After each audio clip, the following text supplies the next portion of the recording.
Well, I would claim that any film that's physically made in this country, using skills, facilities, expertise, talent, locations in this country, I would say that's a British film. I mean, there's a strong argument that because the money comes from Hollywood, it's not really British.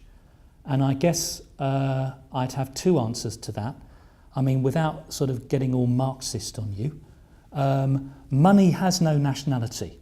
I mean, the fact that money comes from Hollywood just means that's its last sort of stopping off place. It probably came from China before that, and God knows where it was before that. Money is a bit of a fantasy, frankly. So yes, somebody made a decision in Hollywood that they would, mobilise resources in the UK rather than in Los Angeles or in Australia or in Hungary and any of the other sites that's available to them. But when the final product is a product that's been put together by the skills and the commitment and the hard work of people who learned their craft in this country, I think, thinking of it as a cultural product, maybe as a work of art, if it has that status, it's a British film, money notwithstanding. And for those other projects, the smaller scale, more modest, independent projects, that in a sense, the idea is hatched here, the story is born here, it's about the experience of people living in this country.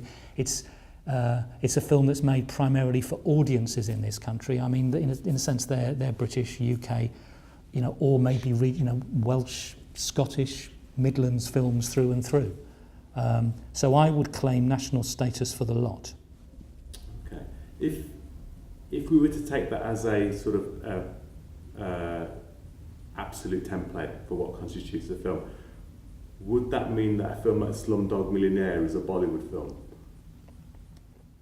How would you quantify something? Well, it's an interesting case, isn't it? Because I mean, without knowing the production history of Slumdog Millionaire, it was shot overwhelmingly in India, wasn't it? I think it's a good question. I mean, in a sense, it counts as a British film. I mean, I'm sure it sort of qualified for the tax credit and so on and so forth. Seems to me culturally, it's an Indian film. It's a Bollywood film that was very, cutely placed and positioned for a global audience, which they successfully won. No, I mean, I have to say, by the logic of my own argument, I'd have to say, that really we should be thinking of that as, I guess, a British director going out to make an Indian film.